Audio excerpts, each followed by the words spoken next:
Então, agora nós vamos começar efetivamente com o tema que foi proposto, né, hoje para a gente iniciar o curso que é o Espiritismo, e nós vamos falar sobre o que é o Espiritismo realmente. O Espiritismo, ele é uma doutrina. O que seria uma doutrina? É um conjunto de conceitos, uma doutrina. Ela traz diversos princípios, diversas informações, conceitos que se entrelaçam e dão sentido a alguma coisa. Então, o que é a doutrina espírita ou espiritismo? Ela abrange esse conjunto, né, de conceitos que vão falar sobre o que, o que é o espírito, da onde ele veio, para onde ele vai, do que ele se constitui, da sua existência, da sua relação enquanto desencarnado, o que é essa relação do mundo espiritual, o que é esse mundo espiritual, o que é o mundo material. E nessa doutrina, nesse conjunto de conceitos, ela abarca, ela abraça três partes. Ela abraça a parte filosófica, a parte experimental e a parte religiosa. Então, ela tem três aspectos. No aspecto filosófico, é o aspecto da dedução, né? Do pensamento, da onde eu vim, para onde eu vou, que sentido tem tudo isso, né? A vida, que é Deus, Ele existe, Jesus, quem foi Jesus, enfim, não é? É a dedução. E a certeza vem através da parte científica, dessas deduções que são tomadas por nós, que vem através da mediunidade. Né? A gente vai conhecer realmente, a gente vai fortalecer aquela dedução, a gente vai confirmar aquele pensamento. Só que a parte central da doutrina espírita é religiosa, que é a vivência do amor, que Jesus veio nos ensinar, não é? É a parte que nos liga a Deus, ao alto. Então, a ciência é o conhecimento, é o caminho, não é? Sempre o conhecimento é o caminho para a gente conseguir entender o mundo, entender a nós mesmos, não é? A parte filosófica da dedução, fundamentada no caminho, né? Na ciência, é a verdade. Então nós temos o caminho e a verdade. E a parte religiosa, que é o amor, é a vida. É assim que nós temos que embasar nossa vida, não é? No amor. Então Emmanuel ele vai definir para a gente o Espiritismo como se ele fosse um triângulo, aonde as bases desse triângulo, né, seriam a ciência e a filosofia, que ligariam a doutrina espírita aqui ao mundo material. Porque a ciência e a filosofia, ela abrange um corpo de conhecimentos que vai desenvolver o nosso intelecto, né? A nossa razão, vai aprimorar os nossos conceitos, vai sedimentar o nosso conhecimento. Mas a parte divina e especial da doutrina espírita é a religiosa, que é o ângulo que fica apontando para o céu, que nos liga a Deus. Por quê?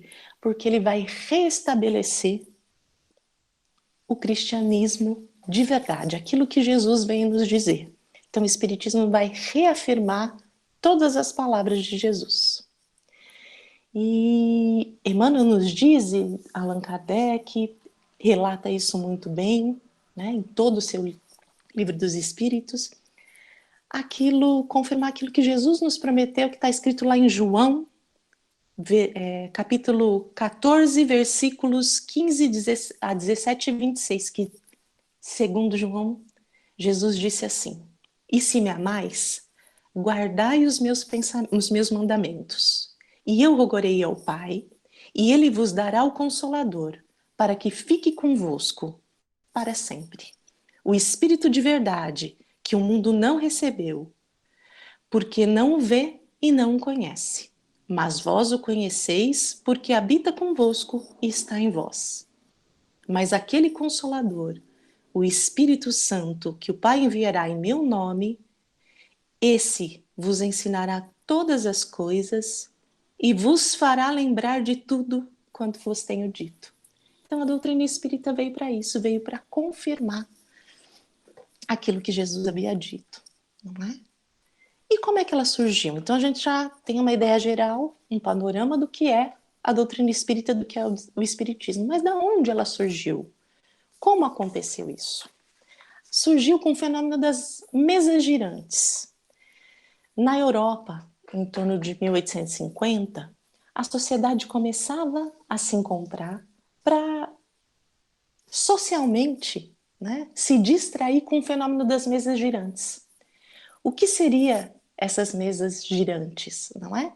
As pessoas se reuniam em volta de uma mesa, colocavam suas mãos sobre a mesa, se concentravam e essa mesa começava a se movimentar. Subia, descia, planava no ar, ia para um lado, ia para o outro. E as pessoas foram se interessando pelo fenômeno. E esse fenômeno chamou a atenção não só das pessoas que queriam se divertir, mas também de estudiosos, né, que começaram a perceber que através de um determinado tempo eles começavam a fazer perguntas para a mesa e a mesa respondia. Então eles instituíam assim, que se a pergunta fosse sim, por exemplo, ela dava uma batida no chão. Se fosse não, duas batidas. E a mesa começou a responder. E aí algumas pessoas começaram a achar isso estranho, o que está acontecendo? Deve ter alguém manipulando isso não deve ser. Como é que uma mesa tem inteligência e responde? E aí essa conversa foi evoluindo, eles foram desenhando o alfabeto no chão e a mesa ia respondendo as perguntas, batendo em cada letra, formando palavras, frases, textos. E chegou num certo momento que estudiosos, pessoas respeitáveis, foram se interessando pelo fenômeno. Então teve um colega do Kardec, que foi o codificador da doutrina, no ano de 1854, foi visitá-lo e contou para ele, porque Kardec era um cientista, um estudioso, sobre esses fenômenos. Kardec não deu muita atenção, não, e o seu amigo, que foi o Fortier, deixou para lá. Mas sempre que eles se encontravam, ele ia tocando no assunto. Então, em torno de 1855, Kardec resolveu mesmo estudar, né, esse fenômeno das mesas girantes. E essa comunicação foi evoluindo até que num determinado momento, um espírito que estava respondendo, ele deu a dica para as pessoas que se envolviam, né, com o fenômeno, estudavam esse fenômeno de uma forma séria.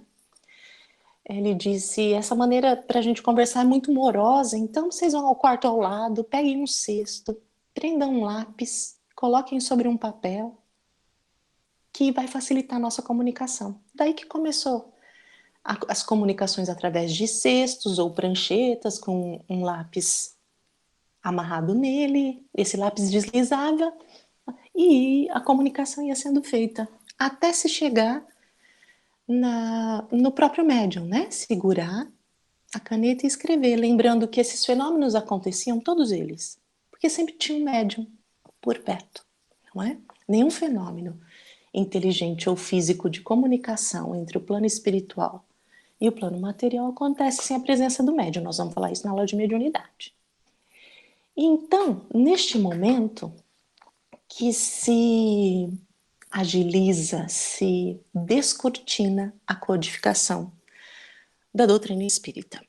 Então, Kardec é o codificador da doutrina. Por que a gente fala que ele não é o autor da doutrina?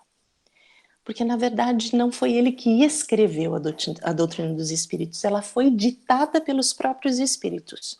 Ele organizou as informações e publicou os livros. Mas quem era Kardec, né? Quem era essa pessoa que escreveu, que codificou, que documentou o ensino dos espíritos? Então vamos lá.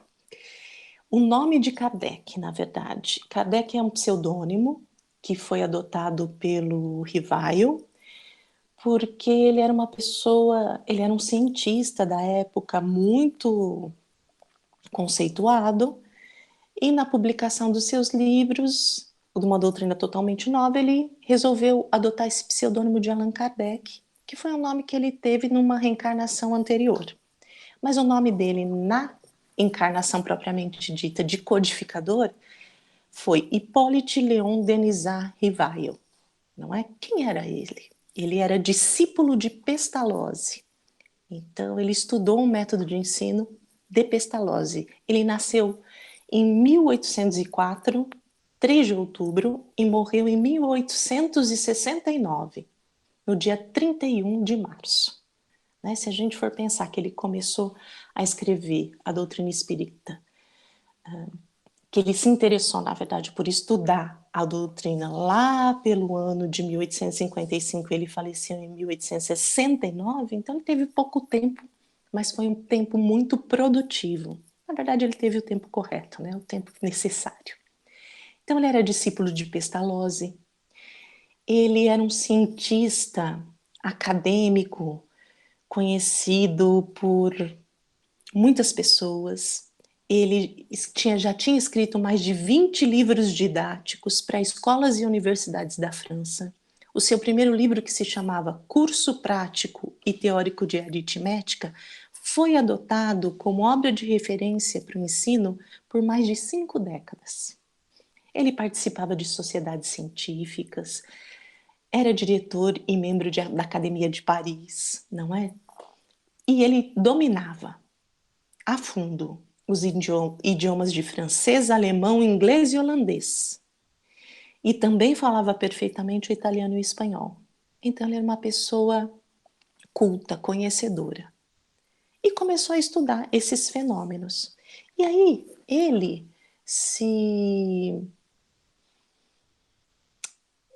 propôs, na verdade, como estudioso e culto que era, uma nova metodologia para sistematizar esse novo conhecimento que estava sendo lidado.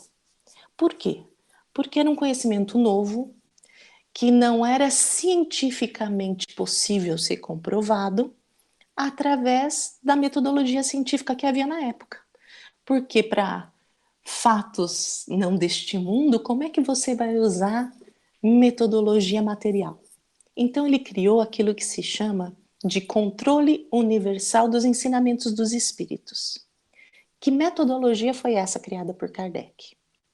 Kardec tinha várias pessoas que colaboravam com ele, médiuns, distribuídos pelo mundo todo, Europa, América, por todos os lugares. Ele chegou a ter mais de 1000 médiuns estudando junto com ele, não é? Trabalhando junto com ele. Então, o que Kardec fazia?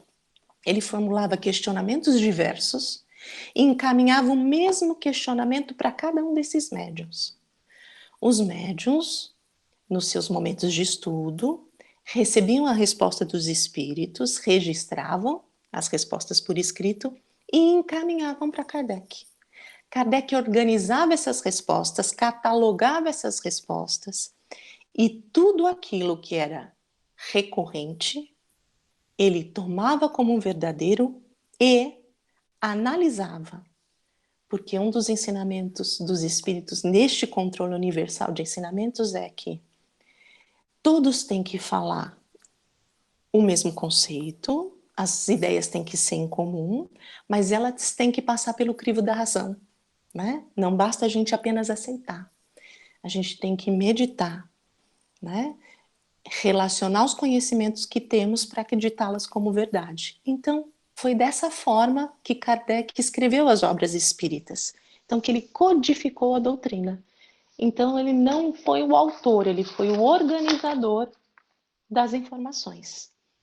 E qual foi a sequência e os anos em que ele publicou aquilo que a gente chama da base da doutrina espírita, o Pentateuco da doutrina espírita, os 5 livros básicos, né? Ele começou com o Livro dos Espíritos, que foi em 1857, depois ele foi Livro dos Médiuns, 1861, depois ele foi para o Evangelho segundo o Espiritismo, 1864, depois ele foi para o Céu e Inferno, 1865, e depois ele falou sobre a Gênese, 1868. Então, o primeiro livro, Livro dos Espíritos, tem um resumo da doutrina como um todo, né?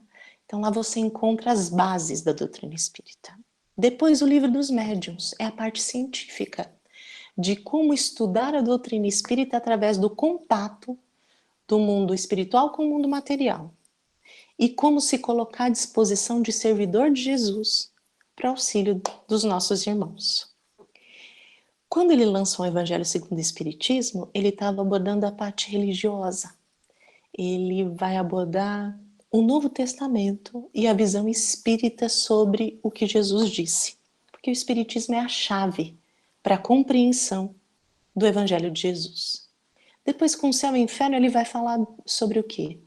Sobre o que acontece conosco após a morte. Né? Então, existe céu e inferno e aonde ele está.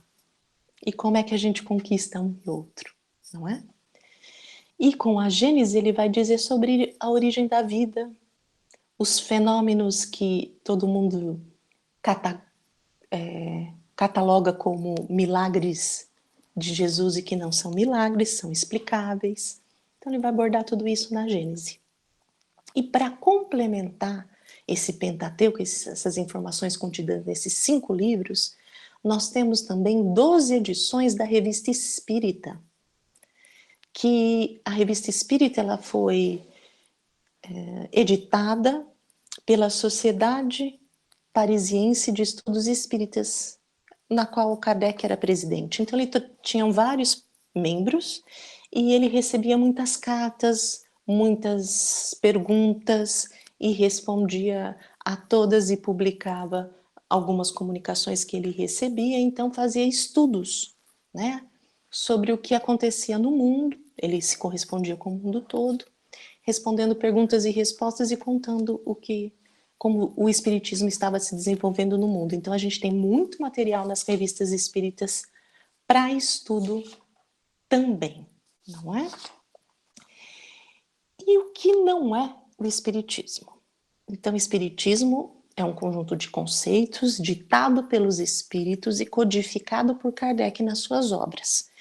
Desses 5 livros e da Revista Espírita, nós temos uma vasta obra que a gente chama de obra auxiliar, né? Literatura complementar, que envolve os livros do Chico Xavier, os livros de Divaldo Franco, de vários outros autores, né? Então, nós temos as obras complementares que vão nos orientando melhor no nosso desenvolvimento e conhecimento. Agora, existem questões que não identificam o espiritismo, que não é o espiritismo. A gente pode falar que tudo aquilo que envolve ritual, amuleto, imagem, não é espírita, pode ser espiritualista, mas não é espírita. Espírita, a palavra espírita, ela foi, o conceito veio dado por Kardec, na introdução do Livro dos Espíritos. Então, espírita é aquele, não existe espírita kardecista, isso é uma redundância, né? O espiritismo espírita, ele segue aquilo que está escrito nas obras de Kardec. Fora disso, são doutrinas espiritualistas. Então, rituais, amuletos, imagens, não é espírita, nenhum traje especial, a gente não tem hierarquia, não é?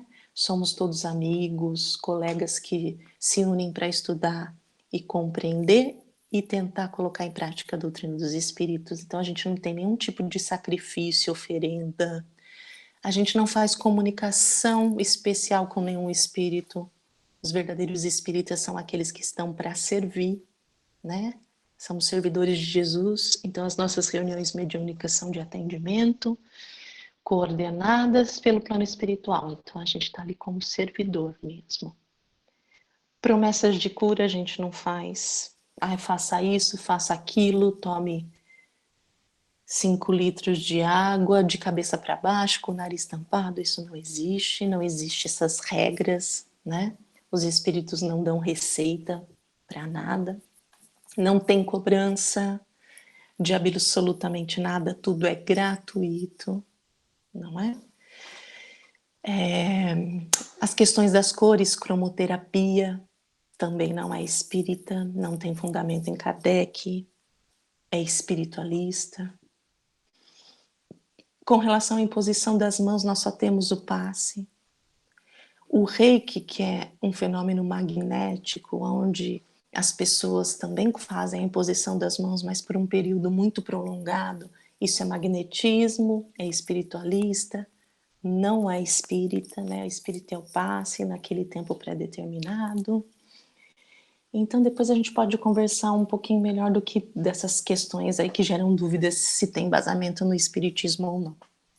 E para finalizar, muitos de nós sempre vê um ramo de parreira, não é? Identificando o espiritismo. E isso está descrito na introdução do livro dos Espíritos, lá nos prolegômenos. Foi o Espírito de Verdade que disse para Kardec, para colocar este desenho, que foi um desenho psicografado, na introdução do livro dos Espíritos, porque ele simbolizava o espiritismo. Então, as palavras do Espírito. O que simboliza esse ramo de parreira? O corpo, né? Nosso corpo material é o ramo. O espírito é a seiva e a alma ou espírito ligado à matéria, quer dizer, encarnado, é o bago da uva. Então, esse é o símbolo do espiritismo, por isso que a gente vê em várias publicações, em vários comunicados e mídias esse ramo de parreira. Então, esse é, em linhas gerais, o espiritismo. Então, agora a gente podia conversar um pouco, quem gostaria de falar alguma coisa, a gente tenta esclarecer e dar um olá, que é bem curtinho mesmo, mas a ideia é essa, não é? Da gente estar perto e conversar um pouquinho sobre o tema da aula. Vamos lá, quem gostaria de falar alguma coisa? Dá para falar no chat também.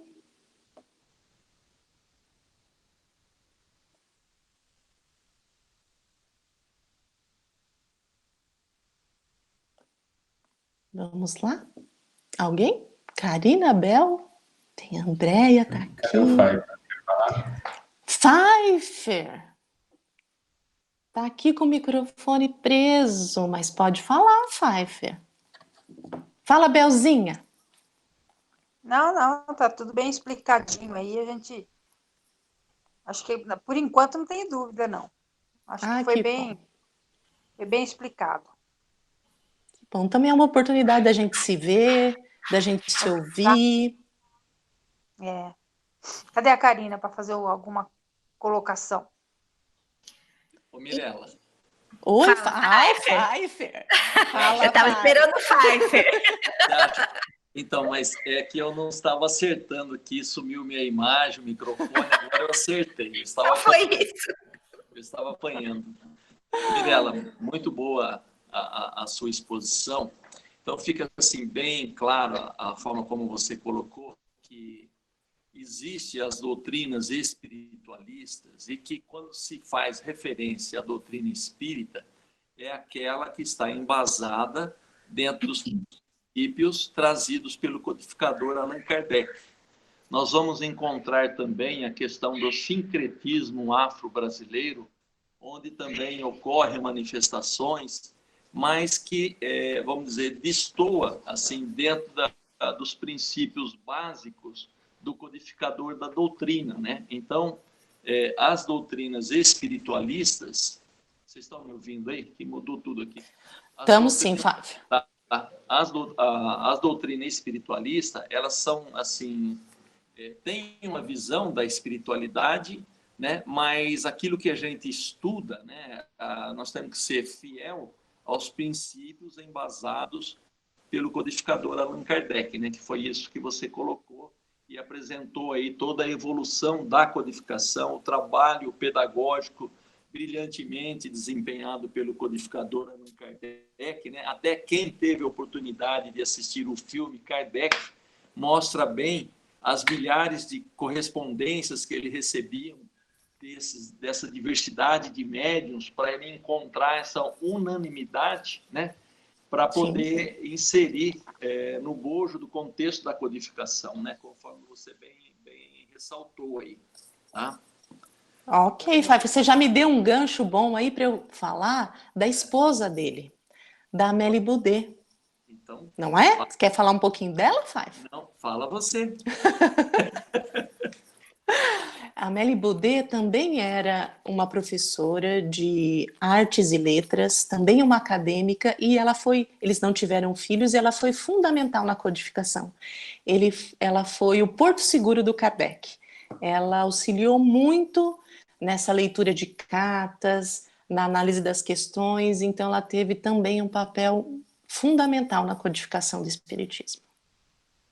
Eu queria reforçar um pouco, Mirela. Sim. Na verdade, você colocou muito bem, e eu só vou dar uma reforçada.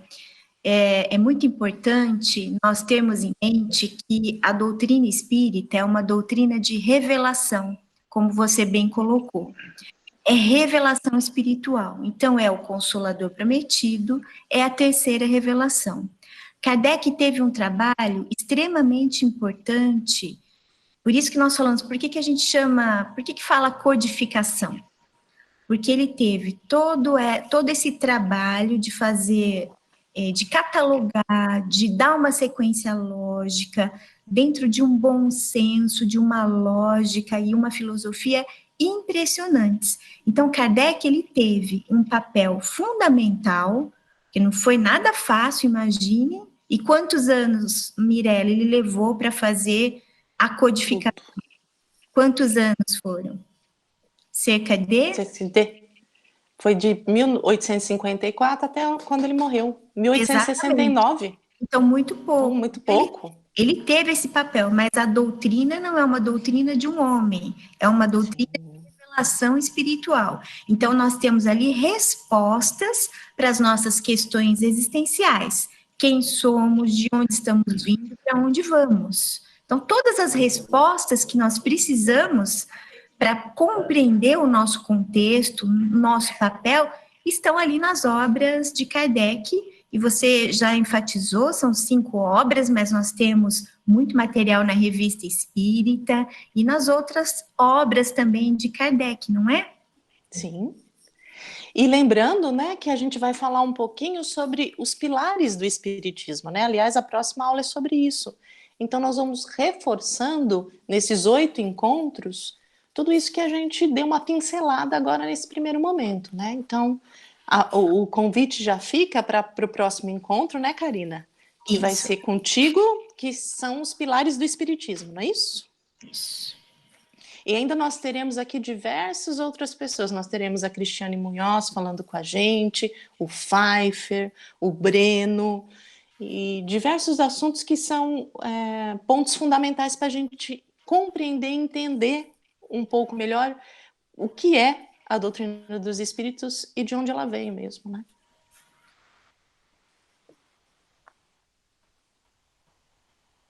Mais alguém? Vamos lá?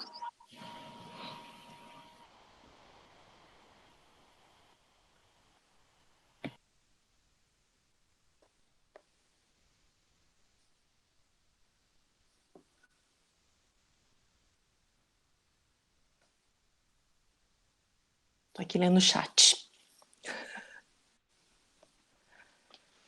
Então é isso, amigos. Acho que a gente pode encerrar essa noite dizendo que é muito bom, né, a gente poder conversar um pouquinho, a gente poder se ver, e isso realmente deixa a gente mais próximo nesse período que a gente tem que ficar distante por um sentido justo, não é? E a gente volta a se encontrar aqui no mesmo horário, não é? 8h15, na sexta-feira teremos Pérolas do Evangelho. A gente vai falar sobre o zelo do bem, e eu vou estar aqui de novo com vocês. Então, uma boa noite, que todos fiquem em paz e até sexta-feira, se Deus quiser. Não esquecendo da nossa vibração amanhã. Tchau, tchau.